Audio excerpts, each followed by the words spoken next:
this is one of the reasons why I love meeting with clients, is because I get to hear about their thinking. And often something comes up in their thinking and I'm like, oh, that's really interesting. I love the way that you thought about that. And then we have a discussion that's a thinking discussion about, well, what prompted that? So what was the problem that led to that kind of thinking? And there's this fresh perspective because for the listener, whatever in your brain and your way of thinking about it and mine are going to be different. But if we get a chance to connect and discuss that, you never know what's possible, what could be created through that conversation. That is tremendously powerful. That's why this is like literally the gift that just keeps on giving.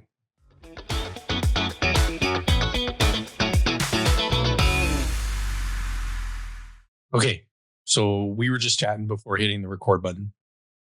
We think that the inauguration, by the time this episode airs, that the inauguration has already happened and Trump is in office. And Rich, you were mentioning something around Trump and the infinite banking concept. So what came up for you there? Because I immediately thought that was a really catchy title for the episode. And so what's coming up for you around that? Well, I just think that in the news, regardless whether it's the mainstream media or it's the more online media like podcast realm and so forth, I'll call it the alternative media, if you will. Everyone's talking about the inauguration. They're talking about the win, leading up to the win, leading up to the election, now post-election, a lot of things that are taking place. President Trump's kind of hit the ground running, setting a stage for a lot of movement globally with different leaders, including, if you want to call him a leader, I suppose you could do that. I guess he's got a title, Mr. Trudeau in Canada. I don't know if I would label him as a leader of any kind. I don't think he could lead himself out of a wet paper bag, but nevertheless, he's got a title here in Canada. And so, there's discussion about things like tariffs and there's a lot of things. There's trade issues. There's a whole bunch of stuff going on. And so in relation to Trump and the infinite banking concept, I just, think, okay, so who are the people that we serve? We serve people who are implementing that process, people who are looking and getting educated on that process, wanting to implement it in their lives. And so I really wanted to, I guess, talk more to our existing clients, people that are already doing this. And for those that are thinking about doing it, like, what are some things that you maybe should know? Well, number one, if you're already in the process of becoming your own banker, you're already implementing this, you will have understood and have a measure of control that is unlike what most other people have in their financial life. Right. The ability to access capital directly from a company that you co-own using their money, OPM, while your money continues to work every single day. Mm-hmm. And so during the election, after the election, and at the inauguration, you're going to go to bed and put your head on your pillow. And the next day when you wake up, there's going to be more cash value in your financial asset base than there is the day before. That is a very powerful and stress-free way of life. That's what Nelson Nash taught us.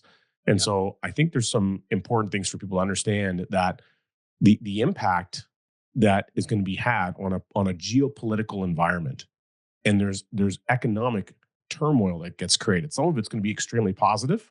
Some of it's going to be extremely negative. It just depends on your business, your structure, your income. I mean, maybe if you're a government employee in the United States, you might find yourself on the Doge chopping block. Who knows? And so there's a lot of people with a lot of bit of fear there. And so recognize, where do you have control? An area where you can have complete and total control over your financial aspect of your life is where and how you access money, and having constant accumulation on your cash value, utilizing dividend-paying whole life insurance in the structure that Nelson Nash taught us about. So to me, these are things that we've been talking about, Jason, going back to the previous Trump administration. We were talking about this. It was before we had launched the podcast, at that point, but we were talking about these things in live events about how, well, who cares who's going to be president? It'll be this or that. It's something we don't control. Like, I'm Canadian. I can only vote in Canada, unfortunately. And so I don't have any measurement of control there. Even in the Canadian election, being in Western Canada, there's not a whole heck of a lot of control here either, because the bulk of the voting capacity from the population base exists in the eastern provinces. So we can exercise that democratic vote, but we can't control the outcome. Right. There will be an outcome, and that outcome will have an impact, and that impact will likely impact you financially over the time frame of the administration. That's in Canada and in the United States. And certainly people in Canada have been drastically impacted over the last 9.5 years, financially speaking. Massive inflation, massive everything. So recognize where you have control. We can control a Trudeau government coming into power. We won't be able to control when he goes out, as it's been attempted to take place many times over the last months to exit him from his current position. But there will be an economic change that takes place, and it might be positive for some and negative for others, and vice versa. And it doesn't matter who wins; someone's going to be on the win side, and someone's going to be on the lose side there. Financially, where are you taking measurements and instituting a level of control in your own financial life where you can have peace of mind regardless of how the pendulum swings? That's something that came up for me was what Nelson, shared with us so often when he described that the process of banking goes on no matter what. And when you think of, this new political environment that we have, it doesn't impact the fact that the process of banking goes on no matter what. And when people are feeling like there's an absence of control or there's some uncertainty, well, then that is naturally based on the human condition when emotions rise. Anger might creep in, right? Like if you can think about times where you felt angry in your life, it's because either you're not getting something you want, or there's an absence of control, something that we've communicated to our audience, in the past. And fear can play a big role in that too. And it can move us away. It can shift our thinking and our focus to what Nelson would refer to as noise. And are all these uncertainties important to address? Of course they are. We don't know what Trump's term is going to look like. We don't know what his agenda is yet. That's going to evolve over the coming months.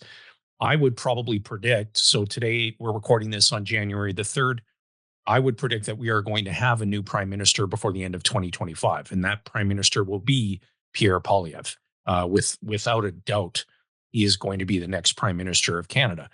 Is that going to create uncertainty and raise fear and even trigger anger for some Canadians? I would imagine so. But the process of banking goes on no matter what. It's yours and my responsibility to help people stay focused in that aspect of their lives. And that's, what obviously gave rise to recording this episode, is to just reassure folks, especially those that have already implemented the process to some degree. Your dividend paying whole life insurance contracts don't care who the president is, don't care who the prime minister is, don't care what the political agenda of the day is. Those contracts are producing legally binding outcomes. And that in and of itself raises a degree of certainty and assurance where you can look at that aspect of your financial life and say, that is rock solid. Like that is a absolute rock solid foundation to what I'm doing financially. And then controlling how you finance the things that you need is all part of implementing the process so that you can continue seceding from the system and then creating more peace and less stress financially. Like, we haven't met anybody ever that we've talked to where they're like, no, actually, I thought maybe this might involve increasing the stress in my life financially and, making sure I'm not peaceful and that I am in fear. I am in a state of anger. That's, I mean, that's not what anybody would truly want if you were to ask them. But this process of banking goes on no matter what's happening in politics. And our clients are doing just fine. Well, and there's also, there's going to be people who have some anger and fear regardless of that change, and that's taking place. We can see it's all over the news. You can see there's riots in the streets, all the things that take place. But in the same respect, there's a whole bunch of people on the other side of that who are they're going to be jumping up and down with joy. I mean, they're going to be outrageously happy. And in a lot of the circles that we communicate and travel in the entrepreneurial communities, people that we know through things like Strategic Coach, people who are very focused on a bigger future, people who are very positive, they have a positive, excited outlook on life, on the next decade, on the next 25 years. They're looking and making plans in 25-year increments, regardless of what's going on today. And in order to think about something 25 years from now, you have to have a bit of a positive outlook on life. And you have to make moves strategic moves that move you in the direction of that bigger future. So you Right. have something to focus on and put your energy on. And with yeah, like as an example, if you're a Canadian business, maybe tariffs are going to impact you. If you're a US business, tariffs with Canada might also impact you negatively. You really don't know. And that could impact energy prices, could impact a whole bunch of things. It reminds me in Nelson's book on page 11, it's really kind of the beginning of the book fundamentally.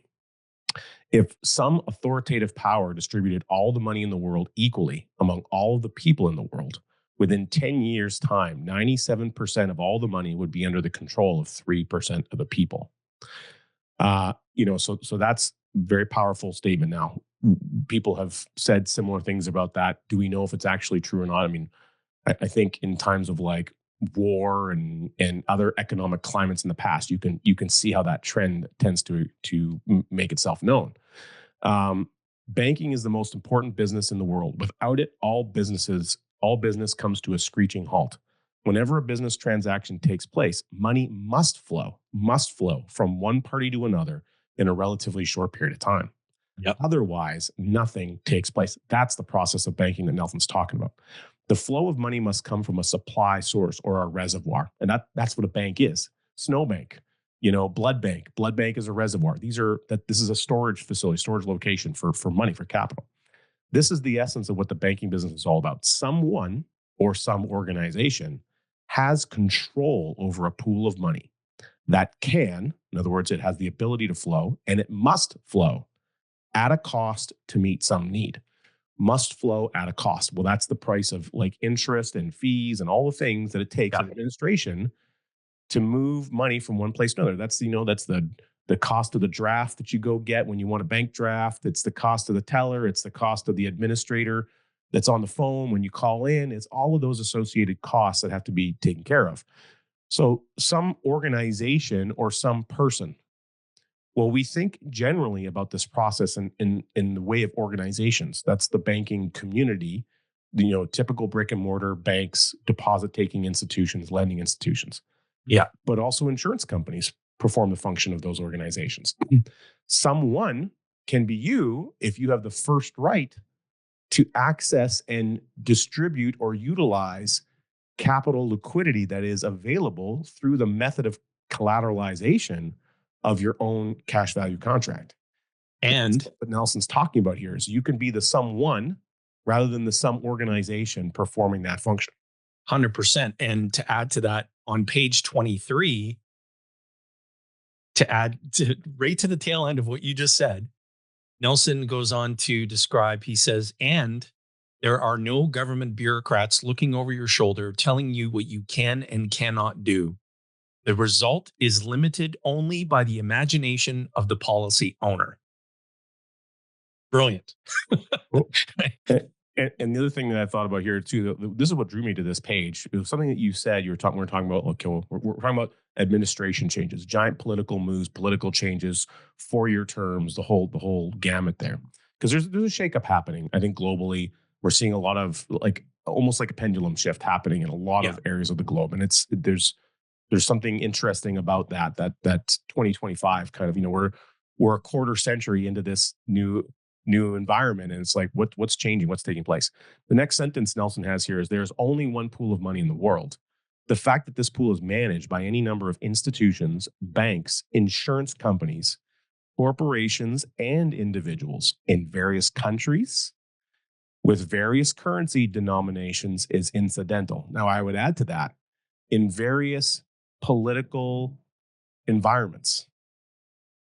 So the countries are different, the political environments are different, the politicians in power are different, the currencies are different, and they're measured differently against one another, etc. But there's only one pool of money in the world. Right. And the fact that it's being managed by all these people, including the individuals, is just what portion of that control do you have as it relates to your specific needs as a human being, as a family unit? How much of that control are you taking part of as it relates to that ecosystem? You can't control necessarily the currency that you operate in.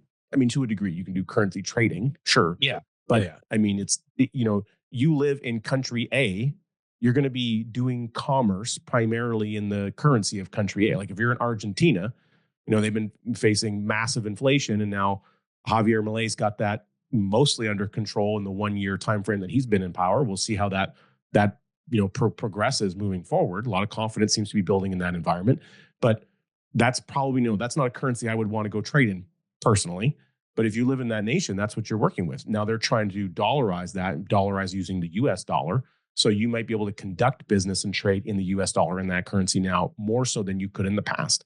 So those are changes. You don't necessarily get to control that. You can only control what you do in relation to the change. And if you have the systematic implementation of a process and good habits that Nelson's concept teaches us, it's not just about an insurance contract. That's just a mechanism to help utilize good thinking habits that you build up over time by conducting a process repetitively in your financial life. Yeah. And that creates transformation. We had chatted in addition to this topic before the show. If you were to rewind back to, the last week of December of last year, and people are thinking, okay, I've got to frame up what my resolutions are going to be for 2025. I have to put some real thought into what am I going to start doing differently on January 1st. And we know for most people where that ends up. By February 1st, all that's out the window versus habits-based transformation as opposed to resolution-based transformation.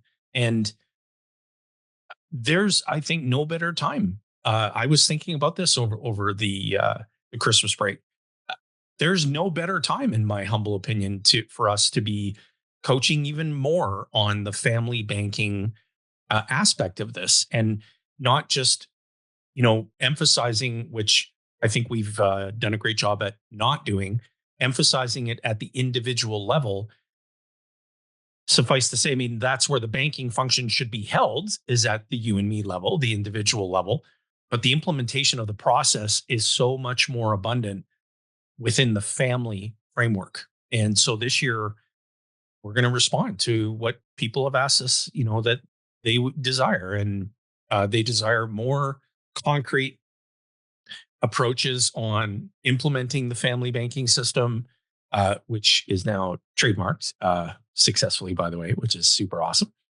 But implementing that and helping these people do it by actually helping them. And our book, Don't Spread the Wealth, is an excellent first step to be thinking through the family banking system.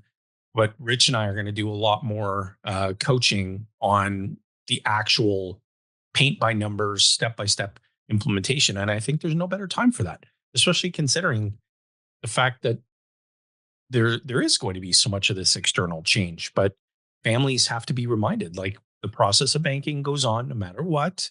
You're still going to need the use of money. It has to reside somewhere. And what better place to have it reside than here? And if you're practicing this concept at the individual level, if you have any family, they're no different in the sense that they need the use of money. Their money must reside somewhere. They're presently not controlling how they finance the things that they need. They're not controlling the banking function as it relates to their needs. And so take a moment and just write down, like, what would the disadvantages be to introducing this concept to the family? Well, there are none. There are only advantages. And so that's where we're going to place an even higher degree of emphasis this year. I couldn't be any more excited. And Rich and I mentioned, yes, we're born and raised Canadian, but we serve North Americans. We serve people across Canada and across the United States, and are fully operationalized to do that. So for all of you American listeners, first of all, thanks for listening and for watching, but we can help you too. And I think we're pretty darn good at it. And you talking about the family banking system, I think, for our business owners, a lot of people already do this to some degree, or they understand it. They eventually you get into corporate structuring, and somewhere along the line, maybe you did it early, maybe you did it later on, you did some kind of restructure, you get a holding company, or an LLC, whatever it is that you have, again, depending on your jurisdiction. And what ends up taking place, typically you have your operating company, OpCo, It's conducting all the business. You don't want to have generally all of the capital and the money tied up in OpCo in case there's a legal issue or something else happens, and then Right. it puts everything at risk. So what's common, and again, not to dispense accounting advice, or whatever, but it's common that people will get some advice from a professional and they will start to move some of that money. So it's not just sitting there idle in that corporation and it moves to a hold co or moves to something else. And then as it gets built there, well, you want to put it to work. But one of the best places that a lot of business owners find that they can put it to work is in the thing that they already are profitable at, which is their business. That's right. But then what happens is if they don't understand the EVA, economic value add principle that Nelson talks about in his book, there's a whole article there. It's the use it or lose it section of the book. Is what these fundamental basis of the idea of paying yourself first. It's really paying yourself first in a business sense. Right. And now if you need a piece of equipment or you need to go and let's say you need to finance some new technology, maybe you want to implement AI into your business practice and it's going to take an investment of $100,000 and another, you're going to spend 50, you're going to earmark 50 grand to hire a guy who's an AI wizard to come in and run that and figure out how to implement it over the next 18 months in your business. And it's going to take some cost and some R&D. So you're going to front load that with capital you have available. Now you can use Holdco's, let's say, got the money. Holdco provides that money back to the operating company. But what the missing link for people is making sure that there's appropriate repayment model, repayment schedule, or a methodology to return that money back to the holding company with more than you took. So you took 150 grand out, we'll put 200 back in. How you do it is where you put a schedule in place that explains how that is. And that's where you have a measure of control. Again, control, control, control. But that process is the same thing that we're implementing at the family level. And I think a lot of business owners are aware of this already, depending on what degree they're at. Like if they've leveled up and they've got a profitable business, they've had that for a long time, they probably recognize a lot of these steps where they're getting guidance somewhere along the way from someone to do that. Yeah. It's just a matter of doing it now really effectively by adding something new into the process. The insurance contract, well designed for the purpose of allowing you to do that very efficiently over a long period of time. So you can control even more elements of the financial game as it relates to your family's needs while also protecting the business and the business owner and probably the business owner's family in the same process. So there's a whole culmination of elements that can take place here at a business level. And so for people that already understand that in business, when we're down at the family level, we don't always think about it that way. And so if you've already accustomed to doing this in a business environment, you're just taking that same principle and you're implementing it now at the family level. And if you're doing it at the family level and you want to bring it into your business, well, you can think of it in the reverse. So these core elements are very, very simple, but they do require a little bit of effort. And things that are worth doing well. So it's okay to get some training and some coaching and mentorship to be able to do that appropriately again and again and again. So you build those constructive habits. Yeah, I agree completely. And if you were to think about something even just as simple as how often we go back and read not only R. Nelson Nash's book, Becoming Your Own Banker, but the books that we've co-authored. I bring those books with me and I read them. And I've transferred that same truth that, the more you see, the more you'll see you didn't see. And every single time I reread the books that you and I've co-authored, I see something that I didn't see before. And I've got the highlighter out and I'm dog earing the pages and I'm thinking, how can we expand on this with our community and share more? And those are the things that we're, going to do this year. But we would encourage all of our viewers and listeners, make sure that if you already have copies of the books that we've authored, great. Go back and read them again. And if you haven't read the books that we've co-authored, you have an opportunity. And I'm sure we'll put a link somewhere where people can go and get their hands on, that reading material. I just had somebody ask me today. I was meeting with a contractor who was referred to me, and he needs help with being a better entrepreneur, but was referred under the guise of, you should just implement the infinite banking concept and it's going to solve all of your problems. Mm. And when we got through the conversation, he was like, I did not expect any of this in the discussion that we had. Like, this is really making me think differently. And then he sent me an email about 10 minutes after the call. And he said, I went and kind of Googled you. And I had no idea that you co-authored books. Because Rich, when we're connecting with people, we're not trying to sell them anything or anything like that. But he Although goes, we do like to sell the books. Don't get us wrong. 100%. We So appreciate it if you buy it. yeah, for sure. It goes a long way to recovering the investment of the book back, which is great. yeah, but he said, hey, which ones would you suggest that I start with? I said, start with Don't Spread the Wealth and A Canadian's Guide to Building Wealth Without Risk. This particular entrepreneur operates his business in Canada. And he was incredibly grateful for that. But he took a lot away from the discussion around how to think about his thinking and how to see what he didn't see. There were blind spots in his business that he just wasn't looking at. He just didn't see them. And so we're going to be doing that with clients and prospective clients who are entrepreneurs and help coach them to make their teams and their businesses better. And when you make your team and your business better, when you make your family better, what happens financially? What is the byproduct financially? Well, it's just everybody wins. The rising Right. tide raises all boats. Exactly. And so we're going to be doing some pretty cool stuff this year, and it's going to apply to North Americans. I can't stress that enough. It'll be applicable. It won't recognize any borders because it's all process driven, and that's where we're going to really be impactful to people this year.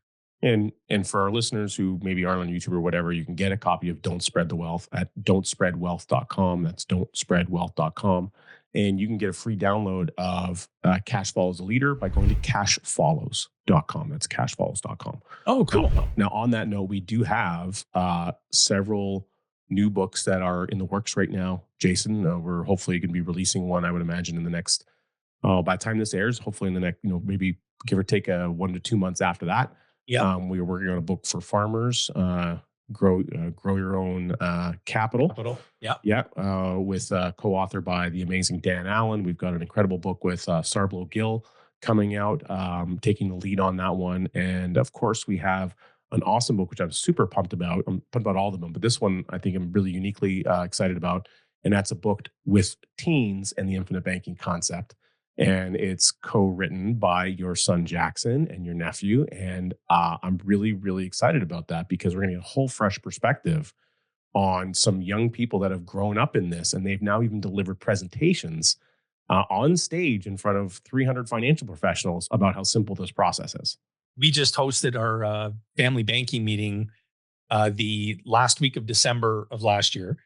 And in that meeting, both Evan, Jackson, my niece, Emily, were having this discussion. It was really a very interesting discussion around policy loans that they've accessed and they've been repaying. And then my nephew, Ethan, chimed in. He's like, I don't know if everybody remembers this. So he's not even 20 years young yet. And he's already ran 5 cars through the family banking system. Now, these are not $40,000 cars. These are, I think the first one was like 5,000. Next one was 8. The next one was 6. Like, I don't recall all the numbers. But he's mechanically inclined, and he is. He fixes them and sells them, right? He does, yeah. And so he's like, hey, I just want to remind everybody. And I was like, oh my God. And then my brother-in-law said, these are examples that need to be included in Jackson and Evan's book. And I was like, oh my God, that's a brilliant idea. So, oh man, I'll tell you, these kids, because it's all they've known since they were conceptual enough to be able to process the human language. Like they didn't hear things like, we're going to help you get your first credit card. We're going to emphasize on getting you 0.0036% interest in your savings account. Like they weren't hearing any of that language. It was all about the process of becoming your own banker, the infinite banking concept, controlling the banking function as it relates to the family's needs, shopping at home for everything that you need, and not doing business with banks to the greatest extent possible. And so this book, Rich, I'm equally as excited just to see what kind of gets pieced together. And it'll be a short read. Like it's not going to be a novel. It'll be a nice short read to trigger great conversation so that parents can look at it and go, okay, I can do these things, and get policies in place for the kids so that when they're old enough to begin requesting policy loans and the process of repaying them, they already have a foundation of knowledge. And we've written this book for them. Like, this book is being written and aimed at primarily parents. Like, of course, the guys want teenagers to, think that this concept is cool and that it's something that should be, you know, implemented. But Evan and Jackson are really trying to get the message driven across to parents that this is ridiculously simple. Here are a number of examples to support that claim. Isn't that good? That's fantastic. Yeah, it's going to be exciting. I can't wait for it. And I think that um, it's it's good. It's unique and perspective.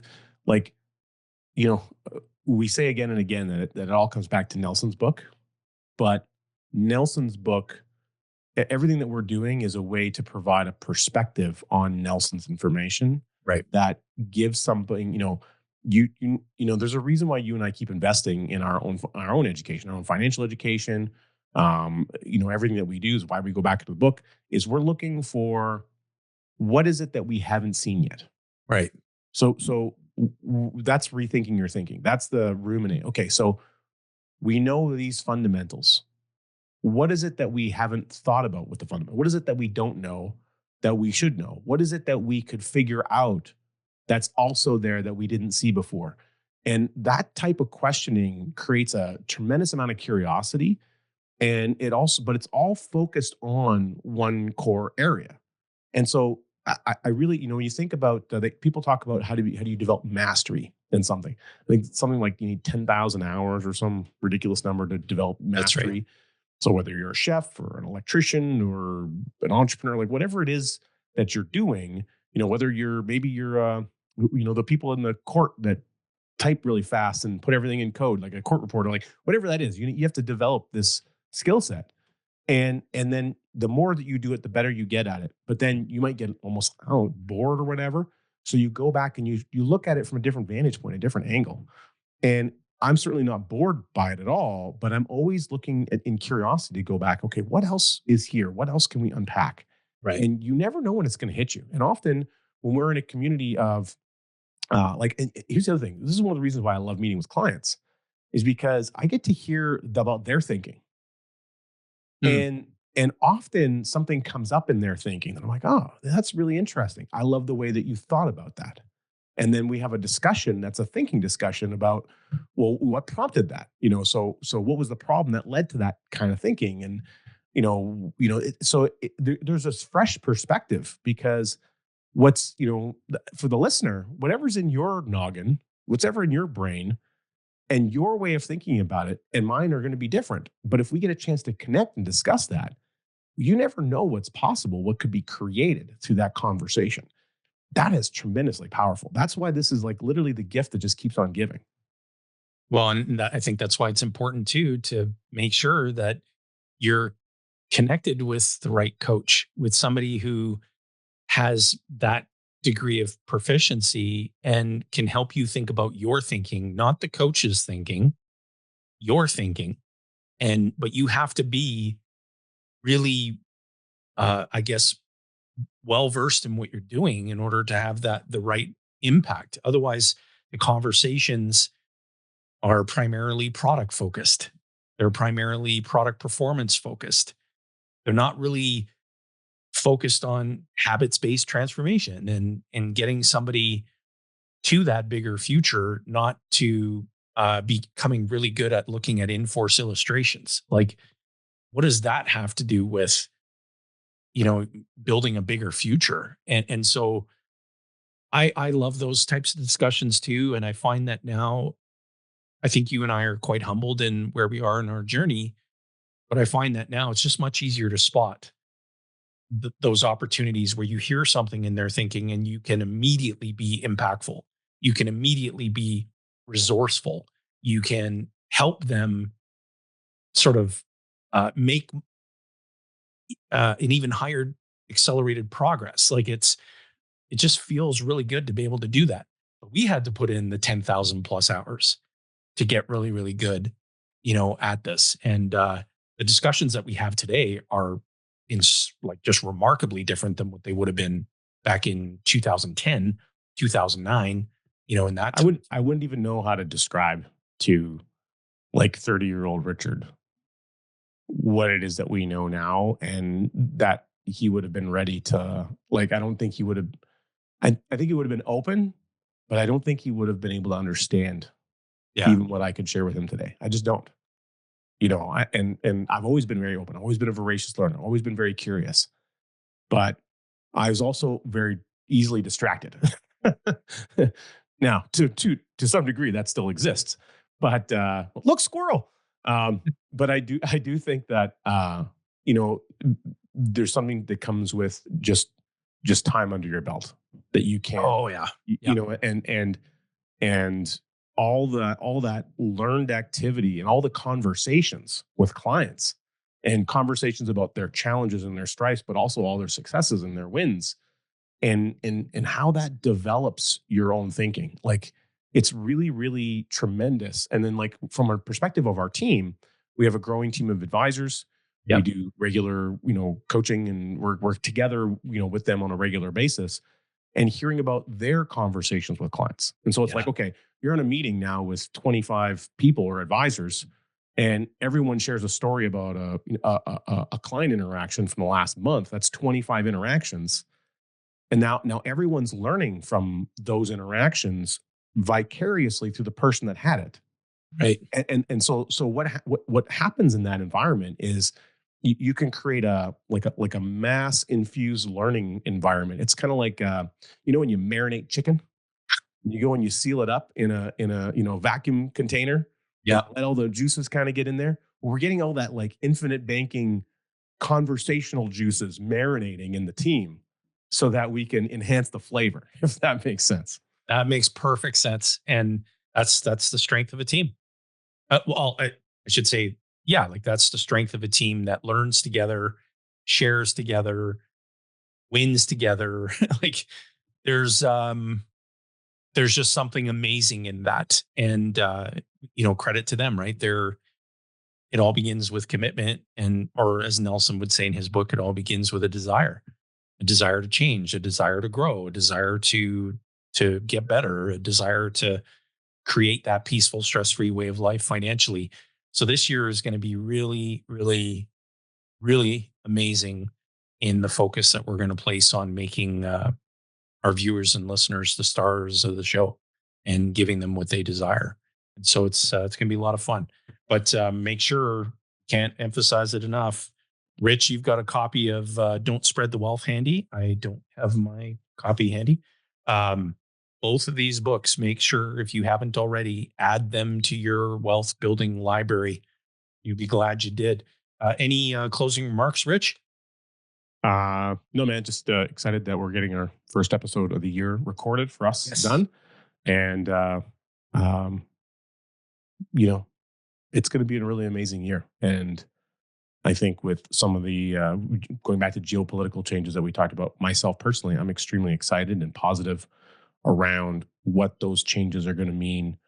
I think personally, from an economic standpoint, both in U.S. and in Canada, on two different fronts. And although there will be some bumps in the road, I really do feel like we're on the precipice of something really quite amazing that's going to take place in North America. Well, on that note, make 2025 an amazing but transformative year. And stay tuned. Stay tuned to what we're up to this year. You'll be glad you did. There'll be a lot of incredible, helpful episodes that we hope will inspire you and help you on your path to your bigger future. So make the rest of your week outstanding. Rich, this is fun as always. And you'll see that another video just popped up if you're on the YouTubes, because that's what YouTube prefers that we do, is recommend that you keep your journey of learning going and that you do it on this platform. And so make the rest of your week great. Thanks for tuning in.